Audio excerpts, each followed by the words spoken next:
Hi kids, my name is Auntie Leslie, coming from General Accident Insurance Company. Today we are so pleased to partner with the Early Childhood Commission on Read Across Jamaica Day, and we'll be sharing some fun stories with you. Tune in and some of my friends and aunties and uncles will be sharing stories with you. Hi kids, my name is Auntie Jamalda and today we are reading Bear Says Thanks. It's a book about gratitude and friendship. It's written by Karma Wilson and illustrated by Jane Chapman. Bear Says Thanks. All alone in his cave, Bear listens to the wind. He is bored, and he misses his friends. I could make a big dinner, a feast I could share. But he looks through his cupboard, and the cupboard is bare. Then Mouse stops by with a huckleberry pie, and Bear says thanks. Bear said, "Goodness me, a delectable pie. But I have made nothing," he adds with a sigh. Then they hear, "Hi-ho!" and they both see Hare with a big batch of muffins at the door of the lair. Hare hurries in from the cold rushing wind, and the bear says thanks. "Of course," says Hare. Then he points to the door. Here comes Badger, and he's got even more. "Brr," says Badger as he tromps inside. He sets down his pole and he smiles real wide. "I'm back from a stroll at the old fishing hole," and the bear says thanks. Then Gopher and Mole tunnel up from the ground. "We have warm honey nuts, let's pass them around." There's a flap and a flitter and a flurry in the den, when in flutters Owl with Raven and Wren. "We have pears from the tree and herbs to brew tea." And the bear says, "Wait!" Bear mutters and he stutters and he wears a big frown. Bear sighs and he moans and he plops himself down. "You have brought yummy treats. You're so nice to share. But me, I have nothing. My cupboards are bare." Mouse squeaks, "Don't fret. There's enough, dear bear. You don't need any food. You have stories to share." His friends hug him tight. "It will be all right."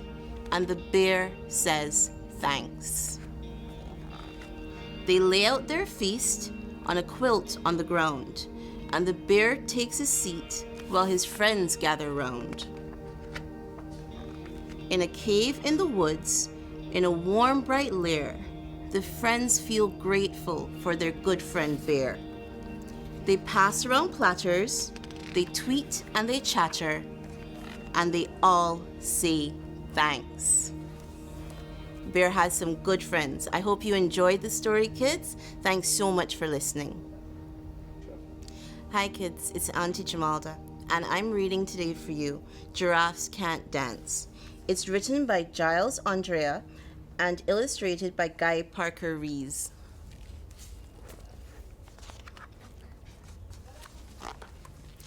Gerald was a tall giraffe whose neck was long and slim, but his knees were awfully crooked and his legs were rather thin.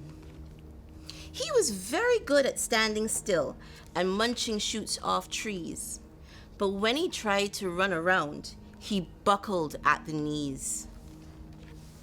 Now, every year in Africa, they hold a jungle dance where every single animal turns up to skip and prance.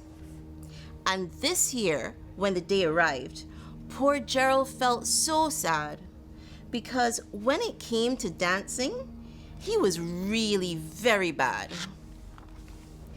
The warthogs started waltzing, and the rhinos rocked and rolled. The lions danced a tango that was elegant and bold. The chimps all did a cha-cha-cha with a very Latin feel.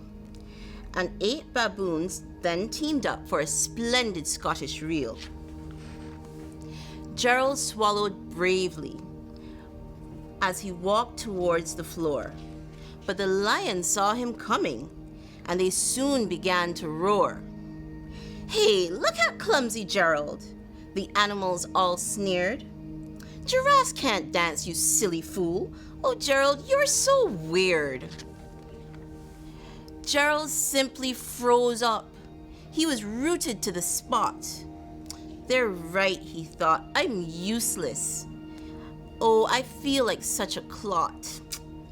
So he crept off from the dance floor and he started walking home. He never felt so sad before, so sad and all alone. Then he found a little clearing and he looked up in the sky. "The moon can be so beautiful," he whispered with a sigh. "Excuse me," coughed a cricket, who'd seen Gerald earlier on. "But sometimes when you're different, you just need a different song." Listen to the swaying grass and listen to the trees. To me, the sweetest music is those branches in the breeze. So imagine that the lovely moon is playing just for you. Everything makes music if you really want it to. With that, the cricket smiled and picked up his violin. Then Gerald felt his body do the most amazing thing. His hooves started shuffling, making circles on the ground. His neck was gently swaying and his tail was swishing round. He threw his legs out sideways and he swung them everywhere. He did a backward somersault and leapt up in the air. Gerald felt so wonderful. His mouth was open wide. "I'm dancing! Yes, I'm dancing! I'm dancing!" Gerald cried. Then one by one, each animal who'd been there at the dance arrived while Gerald boogied on and watched him quite entranced. They shouted, "It's a miracle! We must be in a dream! Gerald's the best dancer we've ever seen." "How did you learn to dance like that? Please, Gerald, tell us how." But Gerald simply twirled around and finished with a bow. Then he raised his head and looked up at the moon and stars above. "We all can dance," he said, "when we find music that we love." The end. Thank you for listening, kids. Hi kids, it's Auntie Kalisha, and I will be reading today Library Lion. It's written by Michelle Knudsen and illustrated by Kevin Hawkes. Here we go. One day, a lion came to the library. He walked right past the circulation desk and up into the stacks. Mr. Macbee ran down the hall to head to the head librarian's office. "Miss Merriweather," he called. "No running," Miss Merriweather said without looking up. "But there's a lion," said Mr. Maccabee, "in the library." "Is he breaking any rules?" asked Miss Merriweather. She was very particular about rule breaking. "Well, no," said Mr. Maccabee. "Then leave him be." The lion wandered around the library. He sniffed the card catalog. He rubbed his head against the new book collection. Then he padded over to the story corner and went to sleep. No one was sure what to do. There weren't any rules about lions in the library. Soon, it was time for story hour. There weren't any rules about lions at story hour either. The story lady seemed a little nervous, but she read out the first book's title in a good, clear voice. The lion looked up. The story lady kept reading. The lion stayed for the next story and the story after that. He waited for another story, but the children began to walk away. "Story hour is over," the little girl said to him. "It's time to go." The lion looked at the children. He looked at the story lady. He looked at the closed books. Then he roared very loud.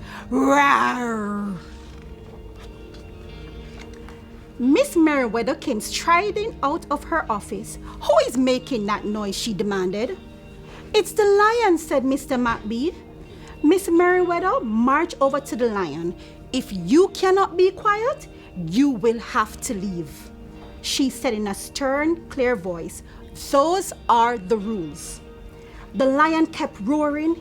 He sounded sad. The little girl tugged on Miss Merriweather's dress. If he promises to be quiet, Miss Merriweather, can he come back for story hour tomorrow? She asked. The lion stopped roaring. She looked at Miss Merriweather. Miss Merriweather looked back. Then she said, yes, a nice quiet lion would certainly be allowed to come back for story hour tomorrow. Hooray, said the children. The next day, the lion came back. You are early, said Miss Merriweather. Story hour is not until 3 o'clock. The lion did not budge. Very well, said Miss Merriweather. You might as well make yourself useful. She sent him off to dust the encyclopedias until it was time for story hour. The next day, the lion came early again. This time, Miss Merriweather asked him to lick all the envelopes for the overdue notices. Soon, the lion began doing things without being asked. He dusted the encyclopedias. He licked the envelopes. He let the small children stand on his back to reach the books on the highest shelves. Then, he curled up in the story corner and waited for the story hour to begin. At first, the people in the library were nervous about the lion, but soon they got used to having him around. In fact, he seemed very well suited for the library. His big feet were quiet on the library floor. He made a comfy backrest for the small children at story hour, and he never roared in the library anymore. What a helpful lion, people said. They patted his soft head as he walked by. How did we ever get along without him? Mr. McBee scowled when he heard that. They had always gotten along fine before. No lines were needed. Lions, he thought, could not understand the rules. They did not belong in the library. One day, after he dusted all the encyclopedias and licked all the envelopes and helped all the small children, the lion padded down to the hall to Miss Merriweather's office to see what else was there to do. There was still some time left before story hour. Hello, lion, said Miss Merriweather. I know something you can do. You can bring a book back into the stacks for me. Let me just get it down from the shelves. Miss Merriweather stepped up onto the step stool. The book was just out of reach. Miss Merriweather stood on her toes. She stretched out her fingers. Almost there, she said. Then Miss Merriweather stretched a little too far. Ouch, said Miss Merriweather softly. She did not get up. Mr. McBee, she called after a minute. Mr. McBee. But Mr. McBee was at the circulation desk. He could not hear her calling. Lion, said Miss Merriweather, please go and get Mr. McBee. The lion ran down the hall. No running, Miss Merriweather called after him.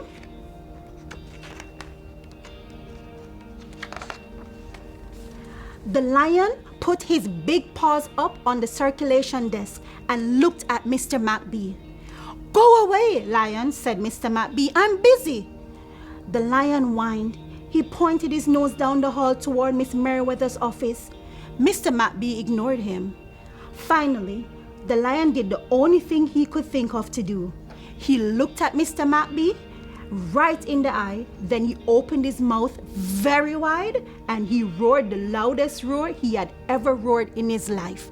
Roar!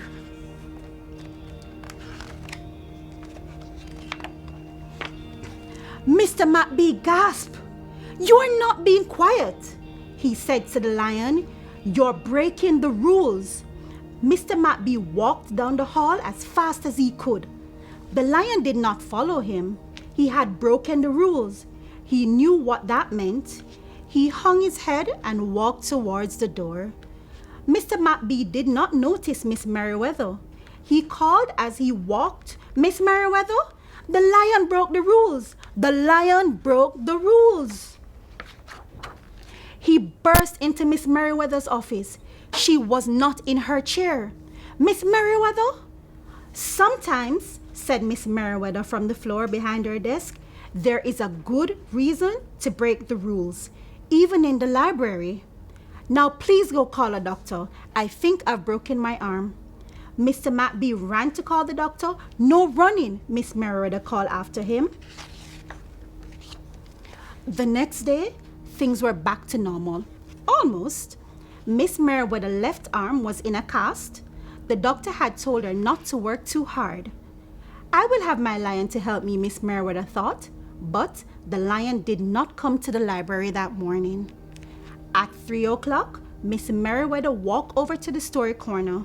The story lady was just beginning a story for the children. The lion was not there. People in the library kept looking up from their books and computer screens, hoping they would see a familiar furry face. But the lion didn't come that day.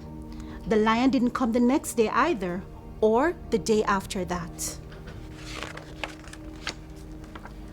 One evening, Mr. McBee stopped by Miss Merriweather's office on his way out. "Can I do anything for you before I go, Miss Merriweather?" he asked. "No, thank you," said Miss Merriweather. She was looking out the window. Her voice was very quiet, even for the library. Mr. McBee frowned as he walked away. He thought there probably was something he could do for Miss Merriweather. After all, Mr. McBee left the library but did not go home.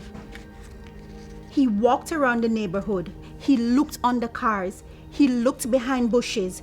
He looked in the backyards and trash cans and tree houses. Finally, he circled all the way back to the library. The lion was sitting outside, looking through the glass doors. "Hello, lion," said Mr. McBee. The lion did not turn around. "I thought you might like to know," said Mr. McBee, "that there's a new rule at the library. No roaring allowed unless you have a very good reason. Say, if you were trying to help a friend who's been hurt, for example." The lion's ears twitched. He turned around, but Mr. McBee was already walking away. The next day, Mr. McBee walked down the hall to Miss Merriweather's office. "What is it, Mr. McBee?" asked Miss Merriweather in her new, sad, quiet voice. "I thought you might like to know," said Mr. McBee, "that there's a lion in the library." Miss Merriweather jumped up from her chair and ran down the hall. Mr. McBee smiled. "No running," he called after her. Miss Merriweather did not listen. Sometimes there's a good reason to break the rules, even in the library. The end. I hope you enjoyed this book. Thank you for joining me. Hi my loves, I'm Auntie Kerry and today I'll be reading for you Ruby Finds a Worry by Tom Percival. Ruby loved being Ruby. She loved to swing up high. And she loved to explore far, wild out places. Sometimes she even went all the way to the very bottom of the garden. Ruby was perfectly happy until one day. She discovered a worry. It wasn't a big worry. In fact, it was so small that at first, Ruby hardly noticed it. But then the worry started to grow.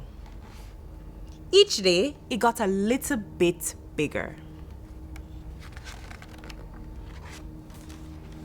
It just wouldn't leave her alone. It was there at breakfast, staring at her over the cereal box.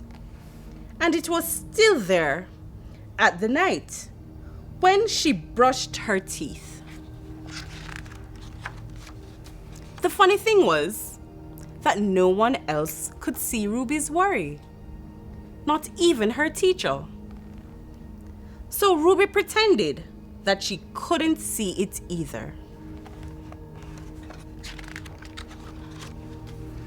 She tried to carry on as if everything was normal, but it just wasn't. The worry was always there, stopping her from doing the things that she loved. Ruby wondered if the worry would ever go away. What if it didn't? What if it stayed with her forever? Ruby didn't realize it, but she was doing the worst thing you can ever do with a worry. She was worrying about it.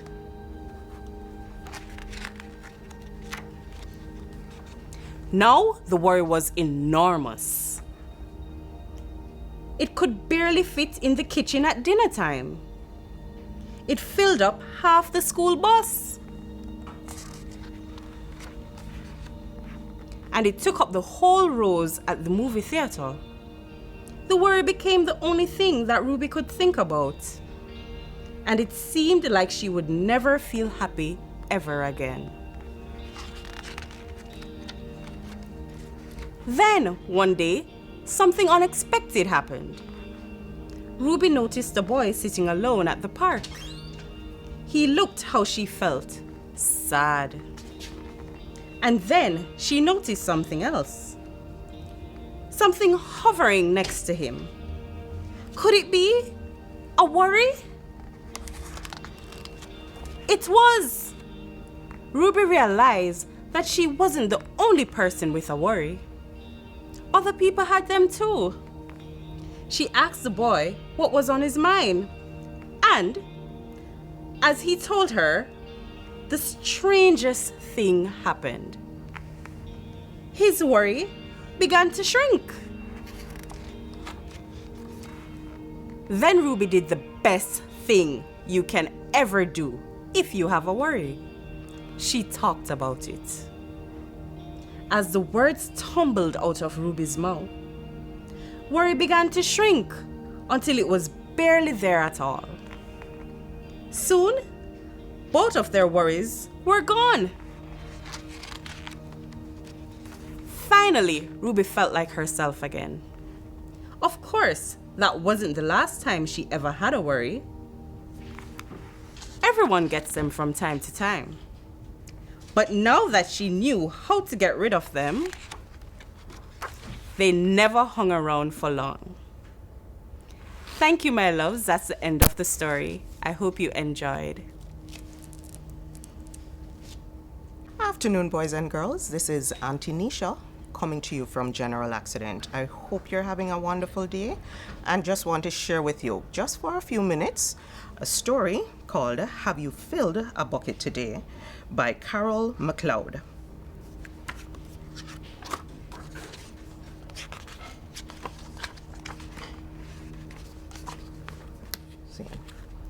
All day long, everyone in the whole world walks around carrying an invisible bucket. You can't see it, but it's there. You have a bucket. Each member of your family has a bucket. Your grandparents, friends, neighbors, and all have a bucket. Everyone carries an invisible bucket. Your bucket has one purpose only. Its purpose is to hold your good thoughts and good feelings about yourself. You feel happy and good when your bucket is full. And you feel sad and lonely when your bucket is empty. Other people feel the same way too. They're happy when their buckets are full, and they're sad when their buckets are empty. It's great to have a full bucket, and it is how it works. And this is how it works. Other people can fill their bucket, and you can fill theirs. You can fill your own bucket too. So how do you fill a bucket? You fill a bucket when you show love to someone, when you say or do something kind, or even when you give someone a smile. That's being a bucket filler. A bucket filler is a loving, caring person who says and does nice things to make others feel special. When you treat others with kindness and respect, you fill their buckets. But you can also dip into a bucket and take out some good feelings. You dip into a bucket when you make fun of someone, when you say or do mean things, or even when you ignore someone. That's a bucket dipping. Bullying is bucket dipping.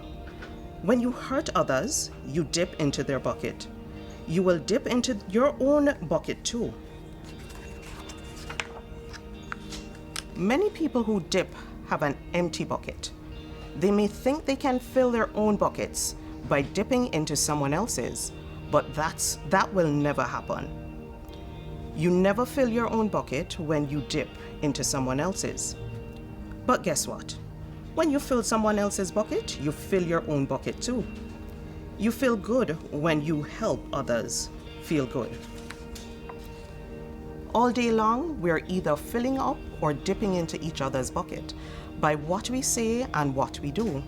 Try to fill a bucket and see what happens. You love your mom and dad. Why not tell them you love them? You can even tell them why. Your caring words will fill their buckets with joy. Watch for a smile to light up their faces. You will feel like smiling too. A smile is a good clue that you have filled a bucket. If you practice, you will become a great bucket filler. Just remember that everyone carries an invisible bucket and think of what you can say or do to fill it. Here are some ideas for you. You could smile. You could say hi to the bus driver. He has a bucket too. You could invite the new kid at school to play with you. You could write a thank you note to your teacher. You could tell your grandma that you like spending time with him. There are many ways to fill a bucket. Bucket filling is fun and easy. It doesn't matter how young or old you are. It doesn't cost money. It doesn't take much time. And remember, when you fill someone else's bucket, you fill your own bucket too. When you're a bucket filler, you make your home, your school, and your neighborhood a better place for all. Bucket filling makes everyone feel good. So why not decide to be a bucket filler today and every day? Just start each day by saying to yourself, I am going to do something to fill someone's bucket. And at the end of the day, ask yourself, did I fill a bucket today? Yes, I did. That's the life of a bucket filler. And that's you. Now that's the end of the story. I hope you all enjoyed it. Hi kids, this is Uncle Ramon. Today we'll be reading Good Night Construction Site by Cherie Rinker and Tom Lichtenheld. Down in the big construction site, the tough trucks work with all their might to build a building and make a road to get the job done load by load. The sun has set, the work is done. So one by one they'll go to bed, to yawn and rest their sleepy head, then to wake up another day of rough and tough construction play. Working hard to help his team, Cane Truck raises one last beam. Reaching, stretching, lifting high, he swings the beam into the sky. He'll set it down right on its mark, then off to bed, it's almost dark. He slowly folds his boom back in, and then with one last sleepy grin, he tucks himself in nice and tight. Then cuddle up and say good night. Shh. Good night, cane truck. Good night. Spinning, churning all day long. Cement mixer sings his whirly songs. Now yawn. He's weary and so dizzy from the fun that keeps him very busy. With one last spin, he pours the load. He's ready now to leave the road. He takes a bath, gets shiny and bright, pulls up his chute, turns off his light. He cuts his engine, slow his drum, and dreams sweet dreams of thoroughly fun. Good night, cement mixer, good night. Dumb Chuck loves to work and haul. He carry loads, both big and small. He moves the dirt from place to place, then dumps it with a happy face. One final load spills on the heap. Now Dumb Chuck's tired and wants to sleep. He lowers his bed, locks his gate, rests his wheels, it's getting late. He dims his light, then shuts his door, and soon his engine slows to snore. Shh. Good night, Dumb Chuck, good night. Pushing his mighty blade, bulldozer works to smooth the grade. He clears the way and levels the ground, and fills the air with thunderous sound. No one as tough and strong as he, but now he's sleepy. He curls into his soft dirt bed and dreams of busy days ahead. Shh. Good night, Dumb Chuck, good night. Scooping gravel, dirt and sand, excavator shapes the land. He digs and lifts throughout the day. Arrgh! But now it's time to end his play.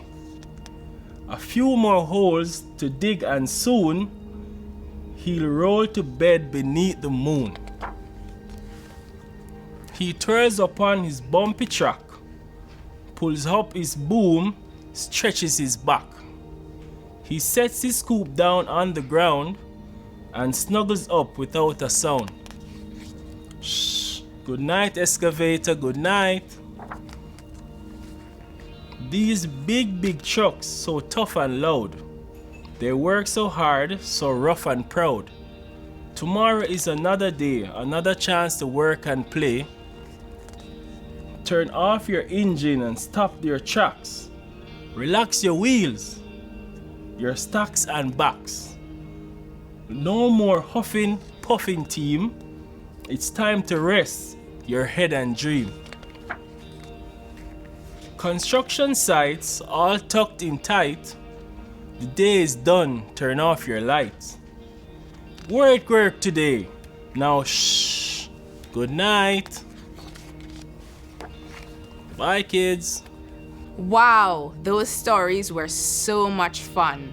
I hope you had as much fun listening to the stories as we had sharing them with you. We hope to see you again very soon. See you next year. Happy Read Across Jamaica Day!